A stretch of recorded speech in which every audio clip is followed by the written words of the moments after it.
Worker के औजार से टकराकर जमीन के नीचे दबा हुआ एक पुराना सा बैग बाहर निकला।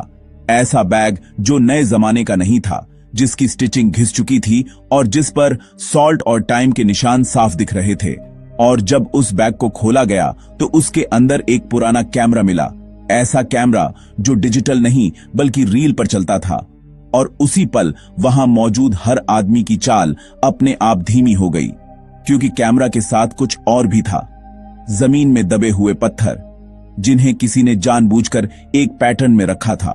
और जब उन पत्थरों को हटाया गया तो नीचे चट्टान पर उकेरे हुए कुछ वर्ड्स दिखे, साफ नहीं लेकिन रीडेबल, जिनमें साल लिखे थे 1970, 1971, 1972। और हर साल के नीचे कुछ लाइंस थीं, जैसे कोई हर साल कुछ याद छोड़ने की कोशिश कर रहा हो। और सबसे नीचे एक टूटी फूटी लाइन थी, जिसमें सिर्फ इतना समझ आता था कि किसी लड़की का जिक्र था और उसके बाद लिखा था डाइड। और उसी जगह कैमरा की रील अलग से क्लॉथ में लपेट कर रखी गई थी, जैसे किसी ने बहुत सोच समझ कर तय किया हो कि यह चीज अगर कभी मिले तो सब कुछ एक साथ मिले। और उस पल किसी ने कुछ नहीं कहा, क्योंकि उस आइलैंड पर पहली बार ऐसा लगा कि यहां कभी कोई फंसा था। और वह जगह जिसे अब पैराडाइज बनाया जा रहा था, पहले किसी के लिए सिर्फ सर्वाइवल की आखिरी सीमा थी। उस आइलैंड को मैप्स पर भले ही एक छोटा सा ग्रीन पैच दिखाया जाता हो, लेकिन ग्राउंड पर खड़े होकर देखने पर वह जगह किसी वेलकमिंग लैंड जैसी नहीं लगती। चारों तरफ फैला हुआ ओशन लगातार एक ही आवाज में टकराता रहता है, जैसे समय वहां रुक गया हो और सिर्फ लहरें ही चल रही हों। आइलैंड का ज्यादातर हिस्सा अनइवन है, जहां जमीन अचानक खत्म होकर शार्प रॉक्स में बदल जाती है। पेड़ ज्यादा ऊंचे नहीं हैं, लेकिन इतने डेंस हैं कि अंदर जाने पर लाइट अपने आप कम हो जाती है। और हवा में हमेशा सॉल्ट की एक हेवी स्मेल रहती है, जो स्किन पर देर तक चिपकी रहती है। यहां फ्रेश वाटर का कोई साफ सोर्स नहीं दिखता, बारिश ही एकमात्र भरोसा लगती है। और वाइल्ड लाइफ की मौजूदगी इंसान को पहले वार्निंग नहीं देती, क्योंकि पॉइजनस क्रीचर्स इस तरह की जगहों पर अक्सर चुपचाप रहते हैं। आइलैंड के इस हिस्से में कोई पुराना साइन या एविडेंस नहीं मिलता कि यह इंसान के रहने के लिए बना हो। और फिर कहानी धीरे धीरे पीछे जाती है। उस समय जब यह आइलैंड बिल्कुल खाली था, जब कोई कंस्ट्रक्शन नहीं था, कोई मशीन नहीं थी, सिर्फ वही हवा, वही समुद्र और वही चुप्पी थी। और उसी चुप्पी को तोड़ते हुए 1970 की एक सुबह होराइजन पर एक छोटी सी नाव दिखाई देती है, जो जानबूझकर नहीं बल्कि मजबूरी में इस आइलैंड की तरफ बढ़ रही होती है। और उस नाव में बैठे दो लोग अभी यह नहीं जानते थे कि यह जगह उनके लिए सिर्फ कुछ दिनों का स्टॉप नहीं, बल्कि सालों लंबा सर्वाइवल टेस्ट बनने वाली है। नाव जैसे ही आइलैंड के किनारे रुकती है, दोनों धीरे धीरे उतरते हैं। उनके कपड़े हल्के गीले हैं और चेहरों पर थकान साफ दिखती है, लेकिन डर से ज्यादा उनके भीतर एक टेम्पररी रिलीफ है, क्योंकि कम से कम अब जमीन उनके पैरों के नीचे है। भाई सबसे पहले चारों तरफ नजर घुमाता है, जैसे इस जगह को समझने की कोशिश कर रहा हो, जबकि बहन अपने बैग को कसकर पकड़े हुए खड़ी रहती है। उनके पास बहुत ज्यादा सामान नहीं है, कुछ बेसिक टूल्स, थोड़ी फूड सप्लाई और एक कैमरा, जिसे वे शुरुआत में सिर्फ एक मेमोरी डिवाइस की तरह देखते हैं, न कि किसी प्रूफ की तरह। उन्हें लगता है कि यह आइलैंड कुछ समय की परेशानी है, कुछ दिन या ज्यादा से ज्यादा कुछ हफ्तों का इंतजार। जब कोई शिप या बोट इन्हें देख लेगी, वे किनारे से थोड़ी दूर एक सेफ जगह चुनते हैं, जहां टाइड का असर कम हो, और वहीं एक टेम्पररी शेल्टर बनाने की कोशिश करते हैं। लकड़ियां जमा की जाती है, पत्तों को एक शेप दी जाती है, और पहली रात बिना किसी क्लियर योजना के गुजर जाती है। सुबह होने पर बहन कैमरा निकालती है और बिना कुछ कहे पहली फोटो खींचती है, जैसे वह इस पल को मार्क करना चाहती हो। उस पल उन्हें नहीं पता कि यह फोटो किसी सोशल शेयर के लिए नहीं, बल्कि आने वाले समय में उनके सर्वाइवल की पहली साइलेंट एंट्री बन जाएगी। और उसी दिन के अंत तक उन्हें अभी भी भरोसा होता है कि यह आइलैंड उन्हें लंबे समय तक रोक नहीं पाएगा। शुरुआती कुछ दिनों तक आइलैंड वैसा ही रहता है जैसा पहले दिखा था, शांत और इंडिफरेंट।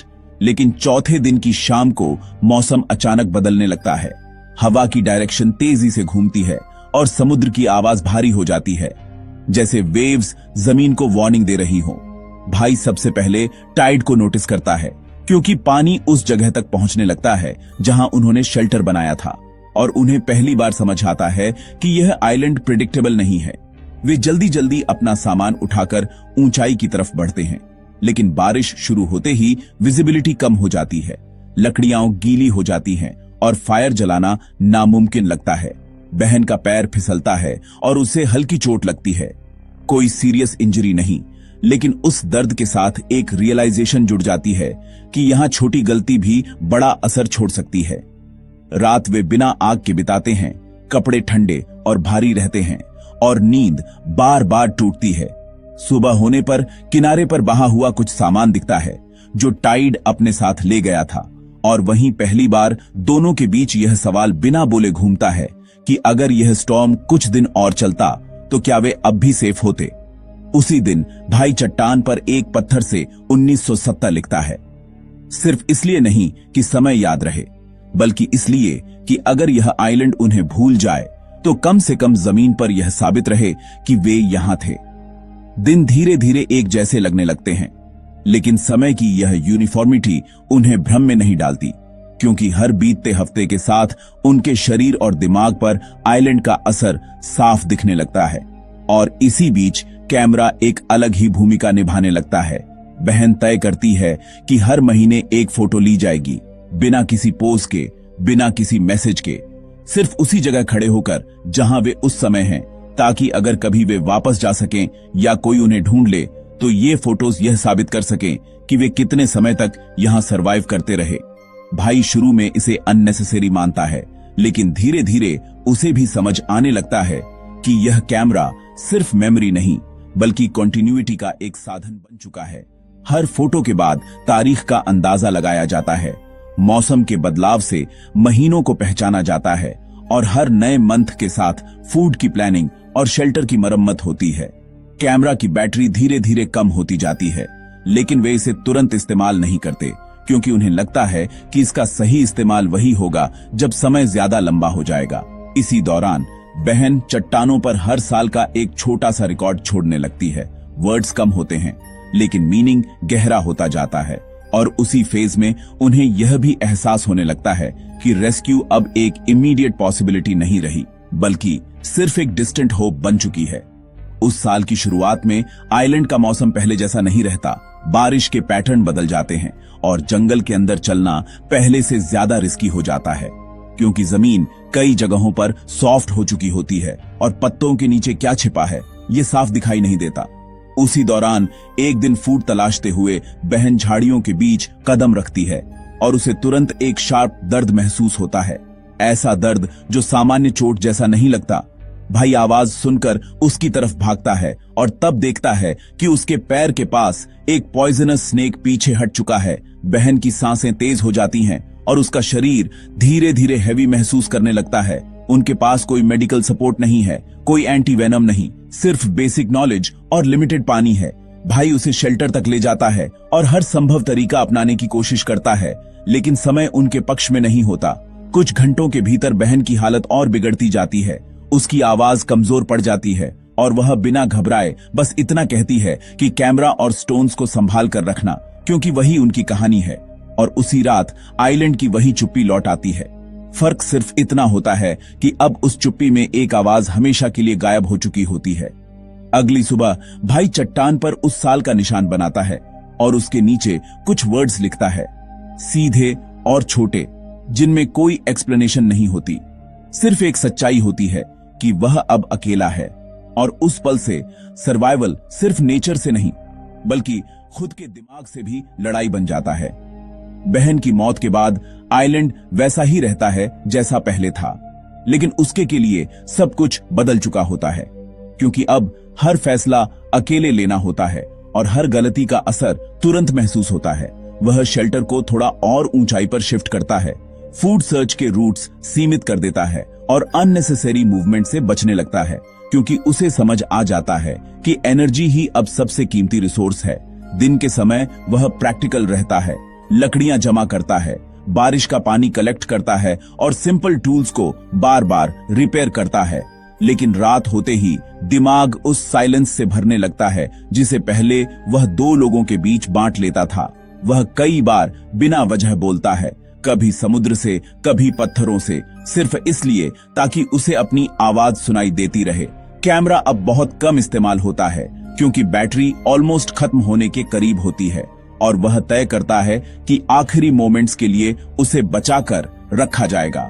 महीनों बीतते जाते हैं और उसके शरीर पर वेट लॉस साफ दिखने लगता है, लेकिन उससे ज्यादा बदलाव उसकी आंखों में होता है, जहां अब उम्मीद नहीं बल्कि कैलकुलेशन रहती है और हर नए साल की शुरुआत पर वह चट्टान पर एक नया निशान बनाता है, बिना किसी कहानी के, सिर्फ यह बताने के लिए कि वह अब भी यहाँ है और अब भी जिंदा रहने का फैसला हर दिन दोहरा रहा है। साल अब पहले जैसे अलग अलग महसूस नहीं होते क्योंकि मौसम का बदलाव ही कैलेंडर बन चुका होता है और उसने अपने दिमाग में महीनों को बारिश, धूप और हवा की डायरेक्शन से पहचानने लगता है। फूड की क्वांटिटी और क्वालिटी दोनों सीमित हो चुकी होती हैं, इसीलिए वह रिस्क्स और रिवॉर्ड्स को पहले से ज्यादा सोचकर तय करता है। कुछ दिन ऐसे होते हैं जब वह किनारे से दूर नहीं जाता और कुछ दिन ऐसे जब मजबूरी उसे डेंजरस एरियाज तक ले जाती है। कैमरा की बैटरी आखिरकार उस पॉइंट पर पहुंच जाती है जहां हर यूज एक फाइनल डिसीजन जैसा लगता है और वह तय करता है कि अब फोटोज नहीं ली जाएंगी क्योंकि जो रिकॉर्ड बनना था वह बन चुका है। कैमरा की रील को वह सावधानी से निकालता है, क्लॉथ में लपेटता है और उसी बैग के साथ जमीन के अंदर एक ऐसी जगह दबा देता है जहां टाइड का असर न हो, ताकि अगर कभी कोई इसे पाए तो यह इंटैक्ट रहे। उसके बाद पत्थरों पर लिखे गए साल भी बदलने लगते हैं, लाइंस छोटी हो जाती हैं और वर्ड्स लगभग खत्म हो जाते हैं। आखिरी बार वह 1982 लिखता है बिना किसी एक्सप्लेनेशन के और उसके बाद आइलैंड पर कोई नया निशान नहीं मिलता, न कोई नई कार्विंग, न कोई मैसेज, न कोई साइन कि वह आगे क्या करने वाला था। और यही वह बिंदु होता है जहां कहानी अचानक रुक जाती है, क्योंकि इसके बाद यह साफ नहीं रह जाता कि उसने आइलैंड छोड़ा, कहीं और गया या वहीं किसी ऐसी जगह खो गया जहां कोई उसे कभी नहीं देख पाया। जब कंस्ट्रक्शन साइट से मिले बैग, कैमरा और पत्थरों की मार्किंग्स को लोकल अथॉरिटीज के सामने रखा जाता है तो शुरुआत में इसे एक अबैंडन्ड सर्वाइवल अटेम्प्ट मानकर देखा जाता है, लेकिन जैसे ही ईयर्स और रिटन डिटेल्स को टाइमलाइन में रखा जाता है, मामला सिंपल नहीं रहता। कैमरा को बिना खोले एविडेंस की तरह सील किया जाता है और स्टोन्स की कार्विंग्स को फोटोग्राफ करके डॉक्यूमेंट किया जाता है, क्योंकि लैंग्वेज और पैटर्न यह साफ दिखा रहे होते हैं कि यह किसी एक घटना का नहीं बल्कि कई सालों का रिकॉर्ड है। इसी बीच इन्वेस्टिगेटर्स पुराने मिसिंग केसेस को रीओपन करना शुरू करते हैं और तभी 1970 के दिसंबर महीने की एक रिपोर्ट सामने आती है जो न्यूजीलैंड के पास ही एक स्मॉल आइलैंड पुलिस स्टेशन में फाइल की गई थी। उस रिपोर्ट में एक ब्रदर और सिस्टर का जिक्र होता है जो एक कोस्टल होटल में काम करते थे और छुट्टी मिलने के बाद मेनलैंड की तरफ ट्रैवल करने वाले थे, लेकिन तय समय पर वापस नहीं पहुंचे। रिपोर्ट में कोई क्राइम सस्पेक्टेड नहीं था, इसलिए सर्च सीमित रही और कुछ हफ्तों बाद केस कोल्ड हो गया। अब डिकेड्स बाद जब आइलैंड से मिले एविडेंस को उस रिपोर्ट के साथ रखा जाता है तो डेट्स, एज रेंज और मूवमेंट पैटर्न एक दूसरे से मैच करने लगते हैं और इन्वेस्टिगेशन का फोकस यह समझने पर आ जाता है कि क्या यह आइलैंड वही आखिरी जगह थी जहां उन्हें आखिरी बार जिंदा देखा जा सकता था। कैमरा की रील को डेवलप करने का काम फोरेंसिक प्रोसेस के तहत किया जाता है, क्योंकि इतने सालों बाद फिल्म इंटैक्ट मिलना अनकॉमन होता है, लेकिन कंडीशंस कंट्रोल्ड होने की वजह से इमेजेस धीरे धीरे सामने आने लगती हैं और हर फोटो में वही दो चेहरे दिखते हैं, शुरुआत में साफ और हेल्थी, फिर समय के साथ पतले और थके हुए। फोटोज के बैकग्राउंड में आइलैंड का वही लैंडस्केप बार बार नजर आता है, जिससे लोकेशन पर कोई डाउट नहीं रहता। इन्वेस्टिगेटर्स हर इमेज को स्टोन कार्विंग्स के सालों के साथ मैच करते हैं और यह अलाइनमेंट एक्सीडेंटल नहीं लगता, क्योंकि फोटोज की सीक्वेंस और फिजिकल चेंजेस उस टाइमलाइन को सपोर्ट करते हैं जो स्टोन्स पर लिखा गया था। कुछ फोटोज में सिर्फ भाई दिखाई देता है, जिससे यह साफ हो जाता है कि बहन की मौत किसी पॉइंट पर हो चुकी थी और यह बात किसी ड्रामेटिक स्टेटमेंट से नहीं बल्कि एब्सेंस से साबित होती है। इन्वेस्टिगेशन टीम यह भी नोटिस करती है कि आखिरी फोटोज के बाद कोई इमेज नहीं है, जैसे कैमरा का इस्तेमाल जानबूझकर रोक दिया गया हो। इसी आधार पर यह कंक्लूड नहीं किया जाता कि भाई उसी समय मरा, बल्कि यह माना जाता है कि उसने एविडेंस को प्रिजर्व करने का फैसला लिया ताकि कहानी अधूरी होने के बावजूद रीडेबल रहे। और यहीं से इन्वेस्टिगेशन का सवाल बदल जाता है। अब मुद्दा यह नहीं रह जाता कि वे आइलैंड पर फंसे थे या नहीं, बल्कि यह बन जाता है कि 1982 के बाद LDDDHK ने आइलैंड छोड़ा या वहीं कहीं गायब हो गया। इन्वेस्टिगेशन जैसे जैसे आगे बढ़ती है वैसे वैसे पॉसिबिलिटीज की संख्या बढ़ती जाती है, लेकिन सर्टेनिटी कहीं नहीं मिलती। अथॉरिटीज आइलैंड के चारों तरफ करंट्स, डिस्टेंस और उस समय के मरीन ट्रैफिक का डेटा देखते हैं, जिससे यह समझा जा सके कि क्या कोई इंसान लिमिटेड रिसोर्सेज के साथ वहां से निकल सकता था। कुछ एक्सपर्ट्स मानते हैं कि सही मौसम और मजबूत विल के साथ short distance escape theoretically possible था, जबकि दूसरे यह कहते हैं कि इतने सालों के आइसोलेशन के बाद फिजिकल स्ट्रेंथ उस लेवल पर नहीं रह पाती कि ओपन सी का रिस्क लिया जा सके। आइलैंड पर और डीपर सर्च की जाती है, लेकिन कोई ह्यूमन रिमेन्स नहीं मिलते, न कोई ऐसा ऑब्जेक्ट जो फाइनल मोमेंट की तरफ इशारा करे। मेनलैंड हॉस्पिटल्स और कोस्टल रिकॉर्ड्स भी चेक किए जाते हैं, लेकिन 1982 के बाद ऐसा कोई कंफर्म्ड एंट्री नहीं मिलती जो उस व्यक्ति से जोड़ी जा सके। केस फाइल्स में यह भी लिखा जाता है कि सर्वाइवल पैटर्न्स यह दिखाते हैं कि भाई प्रैक्टिकल था, पैनिक ड्रिवन नहीं, इसलिए सडन रेकलेस डिसीजन की संभावना कम मानी जाती है।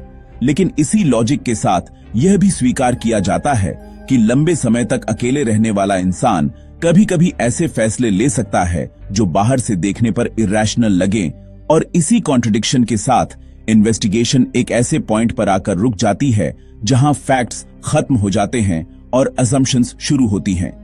आज वही आइलैंड एक अलग रूप में मौजूद है, जहां साफ रास्ते हैं, प्लान्ड स्ट्रक्चर्स हैं और लोग उसे एक पीसफुल लोकेशन के तौर पर देखते हैं। लेकिन जमीन के नीचे दबे हुए वो निशान अब भी यह याद दिलाते हैं कि सर्वाइवल हमेशा विजिबल नहीं होता।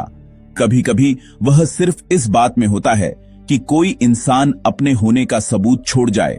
पत्थरों पर उकेरे हुए साल, एक कैमरा की साइलेंट इमेजेस और कुछ सीधे लिखे हुए वर्ड्स यह नहीं बताते कि आखिरी फैसला क्या था, लेकिन यह जरूर दिखाते हैं कि कोई वहां सालों तक रुका